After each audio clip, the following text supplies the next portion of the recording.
वाराणसी शहर के जाने माने विद्वान राष्ट्रपति भवन भी सादगी से पहुंचे पंडित गणेश्वर शास्त्री। काशी के विद्वान पंडित गणेश्वर शास्त्री द्रविड़ को राष्ट्रपति भवन में पद्मश्री अलंकरण से सम्मानित किया गया। उनकी सादगी और विद्वता के लिए उन्हें तालियों से सम्मानित किया गया। वे हमेशा नंगे पांव रहते हैं। विद्वान पंडित गणेश्वर शास्त्री की सादगी के लिए भी ख्यात काशी के सर्वमान्य वैदिक विद्वान पंडित गणेश्वर शास्त्री द्रविड़ ने राष्ट्रपति भवन में भी वह उसी तरह नजर आए। सोमवार को जब वह पद्मश्री अलंकरण लेने पहुंचे तो बदन पर सिर्फ धोती और एक दुपट्टा ही था। पंडित गणेश्वर शास्त्री द्रविड़ बिल्कुल वैसे ही पहुंचे जैसे सामान्य दिनों में रहते हैं। दर्शकों, आप देख रहे हैं अपना आईना न्यूज यूपी की नई प्रस्तुति नया सवेरा। मैं सियाराम मिश्र। काशी की परम पवित्र भूमि के सामान्य में उन्होंने कभी चप्पल या जूता धारण नहीं किया, हमेशा नंगे पांव रहते हैं। राष्ट्रपति भवन में जब वह पहुंचे तो उनके पांव में चप्पल नहीं थे। मस्तक पर चंदन का त्रिपुंड अवश्य शोभायमान था। उन्होंने अपने बाएं कंधे पर सफ़ेद रंग का दुपट्टा ले रखा था। नाम पुकारे जाने पर जैसे ही वह कुर्सी से उठे, सभागार तालियों से गड़गड़ा उठा। करतल ध्वनि उनके अलंकरण लेकर वापस अपनी कुर्सी पर बैठने तक लगातार गूंजता रहा। यह तालियां उनकी सादगी के सम्मान में थी। जब वह राष्ट्रपति के करीब पहुंचे तो राष्ट्रपति द्रौपदी मुर्मू ने उनके दुपट्टे पर बैच लगाया।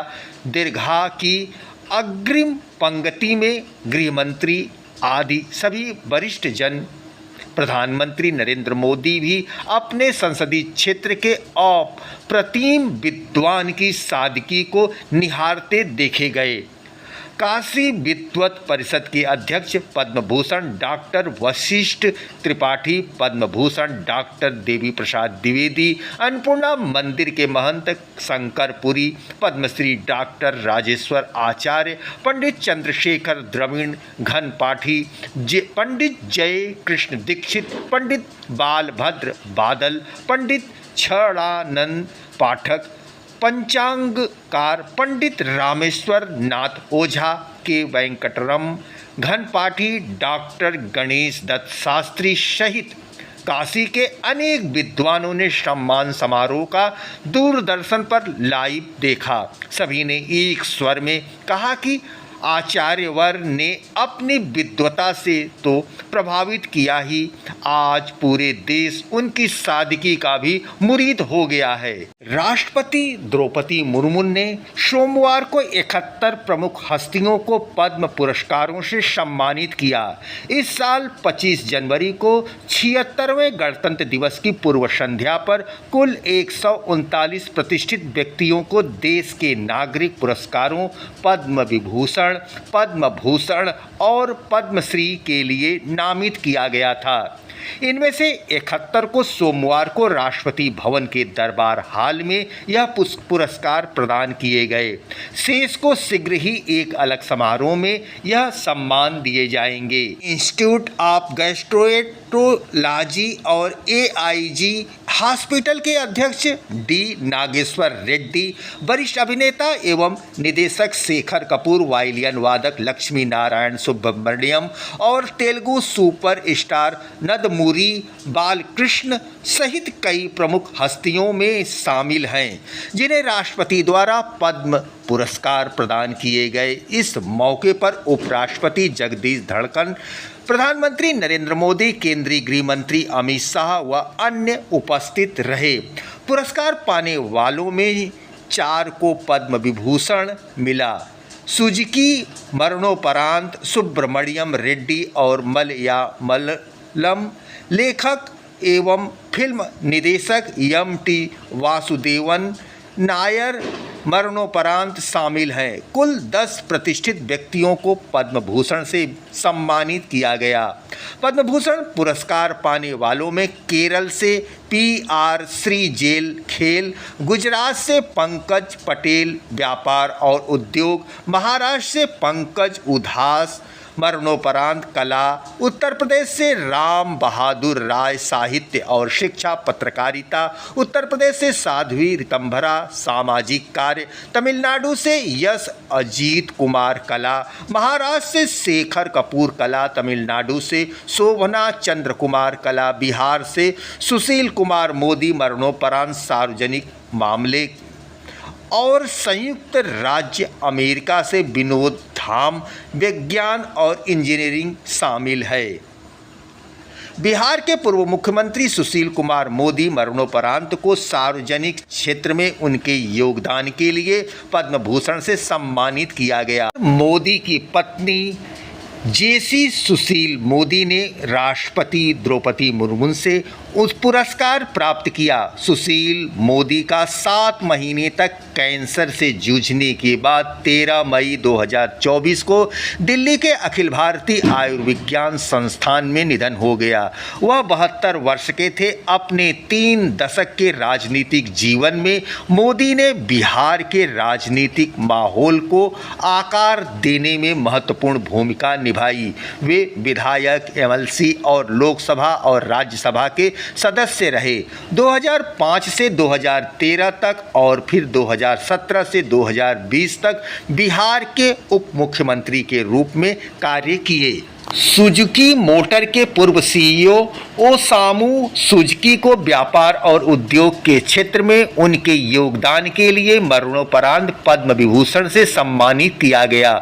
उनके बेटे और सुजुकी मोटर के CEO तोशिहिरो सुजुकी ने राष्ट्रपति द्रौपदी मुर्मू से पुरस्कार प्राप्त किया। सुजुकी मोटर कारपोरेशन के पूर्व अध्यक्ष और CEO ओसामू सुजुकी का 25 दिसंबर 2024 को 94 वर्ष की आयु में निधन हो गया।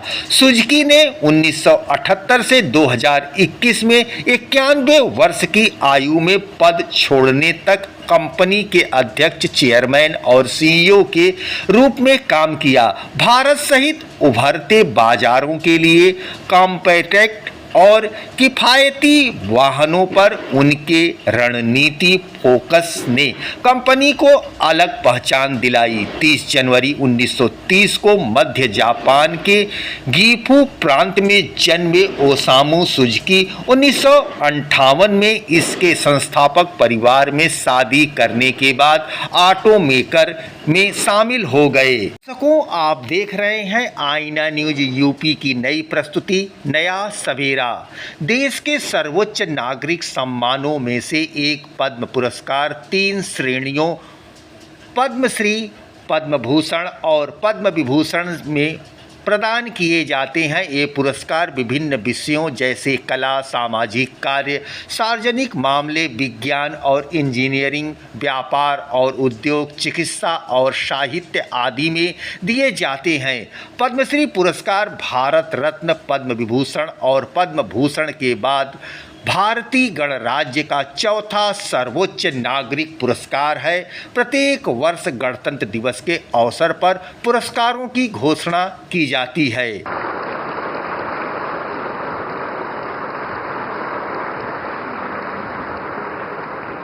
प्रोफेसर नितिन नोहरिया, साहित्य एवं शिक्षा।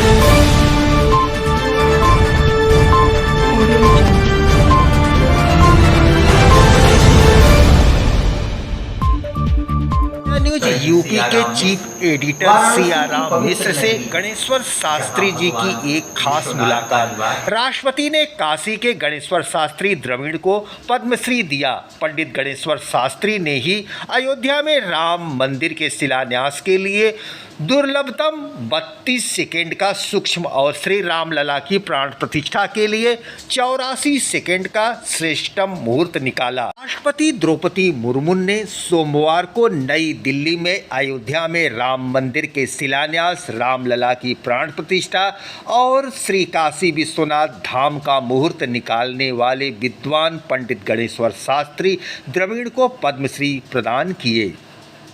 यह सम्मान ज्योतिष के क्षेत्र में अच्छा कार्य करने और सांस्कृतिक विरासतों को संरक्षित करने के लिए दिया गया। सम्मान दिए जाने का ऐलान पहले ही हो चुका था। काशी के पुरातन विद्वत परंपरा के संवाहक व वेद शास्त्र विद्या के मर्मज्ञ विद्वान गणेश्वर शास्त्री द्रविड़ को पद्मश्री मिलने पर काशी के विद्वत समाज में खुशी की लहर चल रही है। अयोध्या में राम मंदिर निर्माण के लिए वहाँ के न्यासी लोग लगे हैं। उस न्यासी में से ही स्वामी गोविंद देव गिरी जी के द्वारा मुहूर्त के विषय में प्रश्न आया था, एक अच्छा मुहूर्त निकाल के दिया जाए जल्द से जल्द। तो इधर के 1.5-2 मासों में जो अच्छा समय दिखा वह 5 अगस्त का ही दिखा। तदनुसार मुहूर्त बुधवार है शततारका नक्षत्र गृहारंभ प्रशस्ति शास्त्र का वचन है। इसमें धनिष्ठा और शततारका को भी प्रशस्त नक्षत्र माना गया। तो इस शततारका नक्षत्र में ये मुहूर्त दिया गया है। बुधवार है, उस दिन अभिजीत नहीं ले रहे, इसलिए अभिजीत का मुहूर्त नहीं दिया। गृहारंभ या मंदिर का निर्माण का आरंभ स्थिर लग्न में होना चाहिए, बात सही है। स्थिर लग्न न मिले तो स्वभाव लग्न भी लेते हैं, और ये दोनों गुणवत्तर जब नहीं मिलते तो चर लग्न में करने की बात जब परिस्थिति आती है तो उसमें स्थिर नवांश लेते हैं। तो तदनुसार उस दिन 5 अगस्त को हम लोगों के समझ के अनुसार तुला लग्न में ही गुण अधिक लिखा। तुला लग्न एक चर लग्न होने से उसमें शुभ नवांश वृष नवांश लिया गया है। जो स्थिर नवांश है उसमें लग्न से 9वें स्थान में लग्ने शुक्र विराजमान है, इसलिए सारे दोषों का निवारण हो जाता है। कुछ लोगों का कहना था कि उसी दिन लेना था तो कन्या लग्न लेना था, लेकिन कन्या लग्न में लग्न से 6ठे स्थान पर चंद्र है। लग्न से 6ठे स्थान पर चंद्र होने पर गृह निर्माण या मंदिर निर्माण का आरंभ करने का विधान नहीं है, मना किया है। तदनुसार ये दिया गया है। इसमें वृष नवांश 12:34 पर आ जाएगा, तो लगभग 15 मिनट रहेगा। उसी के भी एक 32 सेकेंड का मुहूर्त भी है सूक्ष्म, जिसमें लग्न के कई भाग होते हैं सूक्ष्म सूक्ष्म, उन सबको लेकर के और लग्न को लेकर षोडश वर्ग कहते हैं। उन षोडश वर्गों के हिसाब से 15 वर्ग अच्छे आ रहे हैं। ऐसे समय में वहाँ मंदिर निर्माण का आरंभ हो जाएगा। कुछ लोगों की आशंका है 32 सेकेंड में कैसे होगा, तो 32 सेकेंड के समय सुप्रतिष्ठिता सन्तु या सुप्रतिष्ठिता मस्तु कह करके अक्षता जोड़ी जाएगी। हम लोग भी अभी उच्चारण करते हैं तो आप लोग कोई भी समझ सकता है, ये तो 6-7 सेकेंड में भी होने का काम है। शिलाएँ वगैरह पहले से रखी जाती हैं, उनकी प्रतिष्ठा उस समय होती है। जैसे घर बन जाता है तो घर का प्रतिष्ठा, मंदिर बन जाता है तो मंदिर की प्रतिष्ठा, जलाशय आदि बन जाते हैं तो उनकी प्रतिष्ठा। प्रतिष्ठा के मंत्र से जब कहेंगे वही हमारा प्रारंभ होगा। इसमें बाण पंचक नहीं है। रोग बाण, अग्निबाण, राजबाण, चोरबाण, मृत्यु बाण, ये 5 बाण होते हैं। रोगबाण के न होने से इस मंदिर से संकट बड़े बीमार नहीं पड़ेंगे, बड़े रोगराई से ग्रसित नहीं होंगे। अग्निबाण के न होने से वहाँ अग्नि से जल करके कभी कोई घटना दुर्घटना नहीं होती, और राजबाण के न होने से राजकीय संकट नहीं आएगा, मृत्युबाण के न होने से कोई मरेगा नहीं, और चोरबाण के न होने से चोरी नहीं होगी। इस प्रकार पूर्व कालामृत ग्रंथ में यात्रा के समय इन बाण 5 बाणों के न होने पर संजीवनी के रूप में कहा गया।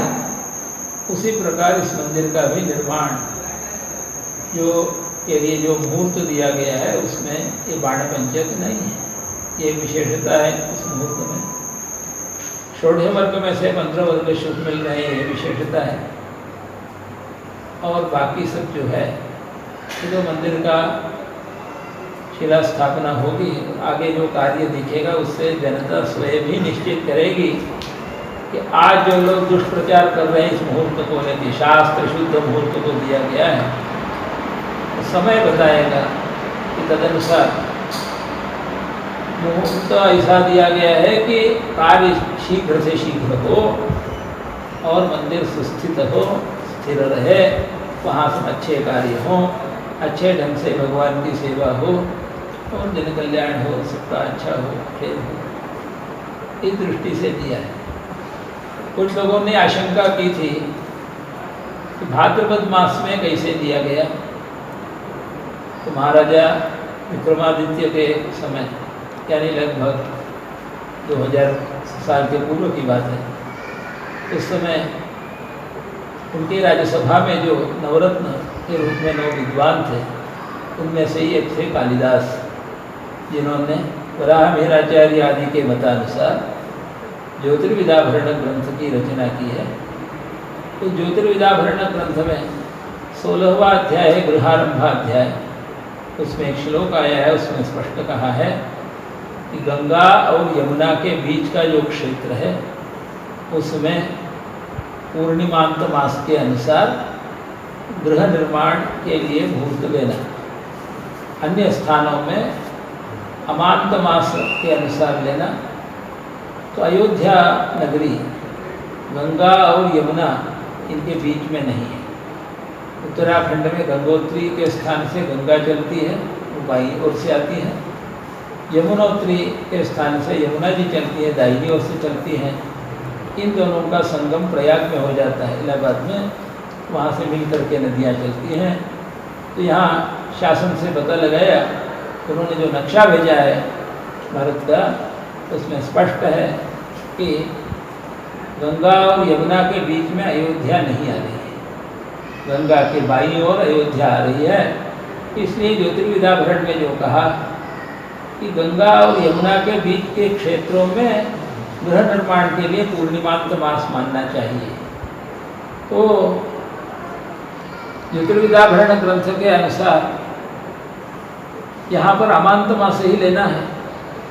तो उन्होंने कहा कि प्रमाण सिद्धा सर्वत्र कहा है, अर्थात कालिदास जी ने जो लिखा उसके पूर्व में उसके पीछे प्रमाण है। आज चूँकि सारे ग्रंथ उपलब्ध नहीं हैं, मुगलों के शासनकाल में कई लाइब्रेरियाँ ऐसी जल गई जो कि जिनमें आग लग गया तो 6-6 मास तक वो आग जलता ही रहा, ऐसा पिताजी कहते थे। उनमें वैसे ग्रंथ नष्ट हो गए हैं कि आज मूलक प्रमाण नहीं दिखा पा रहे हैं। फिर भी जो ज्योतिषियों ने, अन्य विद्वानों ने समय समय पर अपने यहाँ संग्रह रखा था, उसमें से ही ज्योतिर्विदाभरण ग्रंथ है, जिसका अनुवाद काशी हिंदू विश्वविद्यालय के ज्योतिष विभाग के भूतपूर्व अध्यक्ष श्री रामचंद्र पांडे जी ने किया है। उन्होंने भी इस पर कोई कलम नहीं चलाई है। जो कहते हैं कि ज्योतिर्विदाभरण ग्रंथ को हम प्रमाण नहीं मानते, हम केवल मुहूर्त चिंतामणि को प्रमाण मानते हैं, तो अच्छी तरह समझ लेना चाहिए। मुहूर्त चिंतामणि तो इधर कुछ शतक का ग्रंथ है, उसके मूल में यही सब ग्रंथ हैं। ज्योतिर्निबंध है, ज्योतिर्विदाभरण है और कई आगम शास्त्र के ग्रंथ हैं, मत्स्य पुराण आदि सब जगह, अग्नि पुराण वगैरह। उन प्रमाणों को लेकर के ही जब ज्योतिर्विद्याभरण ग्रंथ की रचना हुई है तो उसमें बतलाए नियम को नहीं मानना ये दुराग्रह है। जो सच्चा विद्वान होगा, सच्चा ज्योतिषी होगा, वह ऐसा कभी असत्य प्रचार नहीं करेगा। ये बड़ा भारी अपराध है, ज्योतिष शास्त्र का अपमान है। कालिदास जी जैसे विक्रमादित्य के राज्य के नवरत्नों में जिनकी गणना है, सर्वमान्य विद्वान, उनके द्वारा जब प्रमाण आ गया तो अब ये जो बात चल रहा है ये जानबूझ करके किया जा रहा है। जिन लोगों को अयोध्या में जन्मभूमि स्थान पर राम मंदिर का निर्माण हो रहा है, यह सहन नहीं हो रहा है, उन लोगों के द्वारा यह उठाया गया टंटघंट है। इसमें कोई तत्व नहीं है। सामवेद विद्यालय और गीरवाण वाग्वर्धिनी सभा ने अपनी ओर से जो विचार प्रस्तुत हुए उनको सारे भारत में भेज दिया है और जो सच्चे विद्वान हैं उनका उसमें सम्मति ही है। इसलिए हम लोगों को इसमें कोई शंका नहीं है। फिर भी यदि किसी को शंका है तो नम्र भाव से जिज्ञासा के रूप में, जिस प्रकार एक गुरु के यहाँ शिष्य जाता है नम्र होकर के, उस प्रकार से यदि कोई आएंगे उनको सत्य बताया जाएगा। ये जो पाखंडी लोग रहते हैं, धूर्त रहते हैं, क्षुद्र रहते हैं, उपहास करते हैं, उनको ज्योतिष शास्त्र नहीं बताना, ये ज्योतिर्निबंध में कहा है। मैंने इसके विषय में जो लेख लिखा है अंतिम, उसकी आपको प्रति देते हैं, आप उसको ले जाकर यथासंभव प्रचार करें।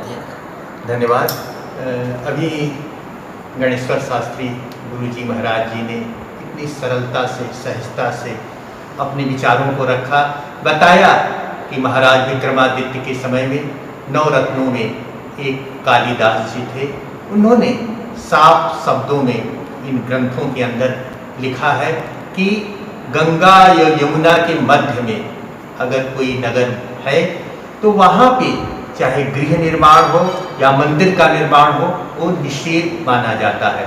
मगर अयोध्या सरजू नदी के किनारे है और वहाँ न गंगा है न यमुना है। ऐसे में वह स्थान इस दोष से परे है और जो भी कोई इस गणेश्वर शास्त्री महाराज जी के शासन द्वारा प्रस्ताव दिया गया था कि गुरुजी महाराज आप एक शुभ मुहूर्त का निकालें जिससे मंदिर का निर्माण हो सके। आपके पास शुभ मुहूर्त निकालने के लिए निवेदन पत्र आया था, तो गुरुजी ने उस निवेदन पत्र को स्वीकार करके अनेक ग्रंथों में मंथन करके और विचार करके आपने 5 अगस्त का शुभ मुहूर्त निकाला। लोगों का कहना है कि 22 सेकेंड में क्या हो सकता है, 32 सेकेंड में। तो गुरुजी ने कहा कि 32 सेकेंड तो बहुत होता है। जो भी निर्माण कार्य करना है उसके पहले सारी व्यवस्थाएं संपन्न होती हैं, तैयारियां की जाती हैं, ईंट पत्थर वगैरह वगैरह सारी चीजों को विद्वान वहां एकत्रित होते हैं, पूजन अर्चन के लिए फल फूल सारे इंतजाम रहते हैं। अक्षत लेकर सिर्फ उन मंत्रों का उच्चारण किया जाता है जो शुभ मुहूर्त हो। गुरुजी ने एक और बड़ी सरलता से बताया कि किन किन चीजों को इस शुभ मुहूर्त में लिया जाता है। जैसे वहां पे कोई अकाल मृत्यु न हो, अग्नि से कोई जले न, चोरी न हो, इन सारी चीजों को देखते हुए गुरुजी ने 5 अगस्त का शुभ मुहूर्त निकाला है। और जिसे इस पे किसी भी प्रकार का शंका शुभा हो तो सरलता के साथ सामवेद विद्यालय में आकर अपनी तृष्णा को, अपनी मृत तृष्णा को, अपनी जिज्ञासा को शांत कर सकता है। गुरुजी उसे बताएंगे कि यह कहाँ पे लिखा हुआ है, कैसे लिखा हुआ है।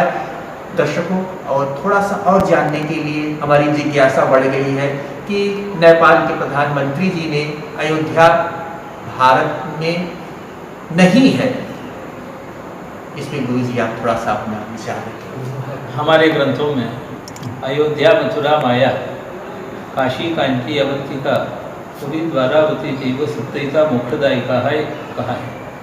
हमारे यहाँ 7 मोक्षपुरियाँ हैं। अयोध्या में कहीं उसका अयोध्या का प्रथम नाम है, दूसरा है मथुरा, माया माने हरिद्वार, और काशी यही हम लोग जहाँ, वो कांचीपुरी, और दक्षिण भारत में अवंती माने उज्जैनी और द्वारावती माने द्वारिका।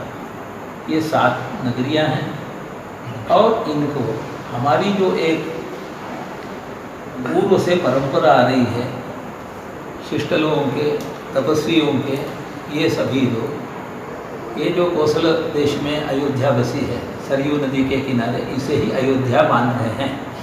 इसमें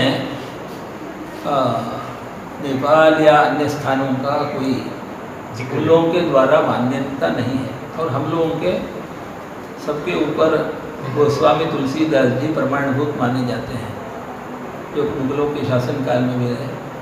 उन्होंने भी इसी अयोध्या को, जहाँ पर अभी जन्मभूमि स्थान में राम मंदिर का निर्माण होने वाला है, उसी स्थान को अयोध्या के रूप में अपने जीवन काल में स्वीकारा है। उनके द्वारा जिसको नहीं स्वीकारा, जिनको राम भगवान साक्षात जिनका दर्शन, जिन्हें राम जी का दर्शन होता है, हनुमान जी का दर्शन होता है, वो केवल संत गोस्वामी तुलसीदास जी नहीं और भी हैं, हमारे समर्थ रामदास और कई संत महात्मा हो गए, स्वयं शंकराचार्य वगैरह सभी लोग, आद्य शंकराचार्य वगैरह सभी साकेत धाम, इसी स्थान को अयोध्या मानते हैं। इसलिए कोई कितना भी कोथा बड़ा ला करके सिद्ध करना चाहे कि दूसरा अयोध्या है, तो वो हम लोगों को मानने नहीं रहा है। गुरु जी ने अभी बताया कि काशी और भारत में अनेक संत जन्म लिए, जैसे रामदास जी, तुलसीदास जी।